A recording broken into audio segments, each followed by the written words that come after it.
Bush administration knowingly used, quote, bogus intelligence, unquote, to make lawmakers believe there was the chance of an imminent attack on the U.S. Capitol and thus frighten them into passing a temporary expansion of its powers to spy on Americans under the FISA Act.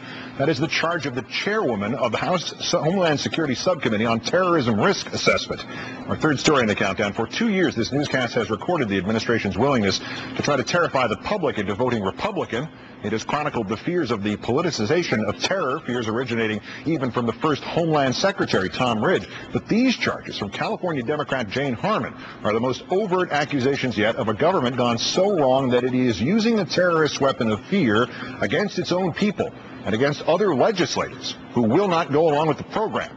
Congresswoman Harmon made her charge at a forum on the Foreign Intelligence Surveillance Act, FISA, conducted in Washington by the Center for American Progress.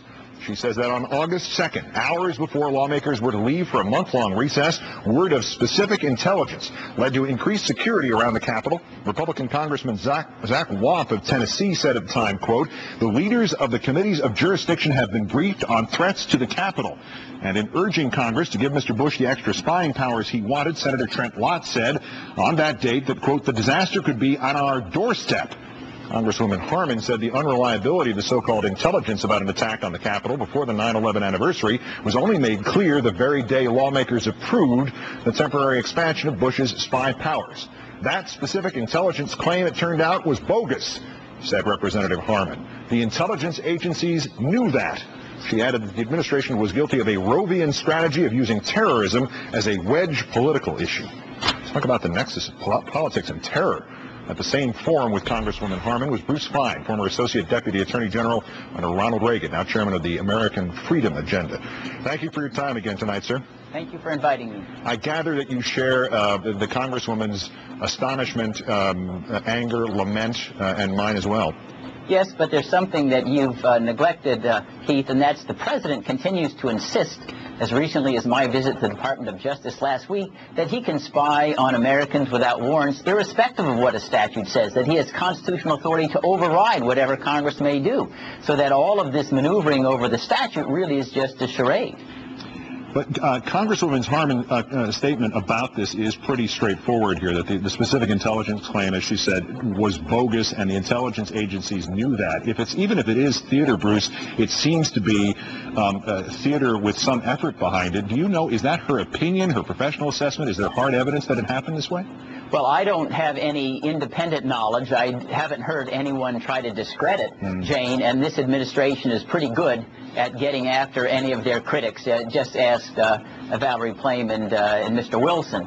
Now, I would also say that this is certainly not the only time there have been misrepresentations of danger. You may recall not long ago, the Director of National Intelligence, Mr. McConnell, had said that it was the new statute that enabled us to aid the Germans in cracking a terrorist plot there, and then a few days later said, well, he actually made a mistake, the new statute had nothing to do with this. So there is no disinclination of this administration to stoop to misrepresentations and omissions to try to heighten the sense of danger to get whatever they wish in the legislative package. Another thing you and I agree on fully. Am I correct here in saying that the real bottom line risk would be that the administration can take any plot they hear about, or in the worst scenario, any plot they might dream up? They could take Plan 9 from outer space and they terrify the people or the legislative branch into giving them, the administration, any power they can think of, and yes, Constitution be damned? Yes, Keith, I think when we get to the actual negotiations that took place before the enactment of this recent statute in early August, the administration was openly telling members of Congress if they voted against the bill that the administration insisted upon, Americans would die, that there was half or a third of all intelligence would be uncollected. There wasn't any substantiation of that. It was just, trust me, we always tell the truth. And the Congress, rather than insisting that they be cleared for access to classified information and making an independent judgment, just collapsed and said, all right, we'll ratify anything you tell us is needed to protect the country. And it's gone even beyond legislation. The director has also said even to have public discussions like you and I are having about electronic surveillance is giving aid and comfort to the enemy and is, in a sense, unpatriotic, suggesting there's only one branch of government that knows how to govern and to protect us. That's the executive executive branch, and we should all be willing to play vassals to the Lord in the White House. I don't want to try to send the villagers into the countryside with pitchforks here, but do you see any check, any limitation on this? I mean, can we extrapolate from what the administration has already done in terms of obtaining the spy powers it has or claims about what it may yet still seek to do in terms of obtaining further spy powers? Well, the administration has already gone so far as say they can commit torture to gather foreign intelligence if the president thinks it's necessary. It's hard to imagine any broader power that can be asserted under the Constitution. It's really up to Congress now and the American people to insist that Congress stand up and display that they're members of the vertebrate rather than the invertebrate species.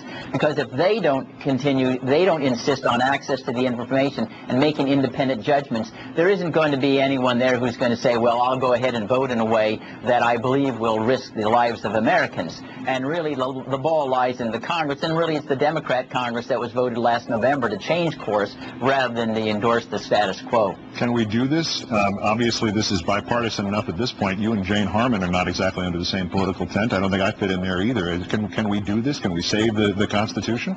Well, there's a very simple power. It's called the power of the purse. And Congress, by simple majorities, could simply say no monies of the United States shall be employed to gather foreign intelligence in contravention of the Foreign Intelligence Surveillance Act. It's very simple. Now, it is true the president could veto the bill and you'd need a two-thirds override, but at least it would be sending a signal that there is resistance to what the president is claiming, and that at least with somebody else in the White House there may be a change of course here. But other than that, the president will have his way if he continues to frighten the Congress and Congress refuses to demand information and facts rather than just rumor. The mind reels. Bruce Fine, chairman of the American Freedom Agenda, formerly of the Reagan Department of Justice.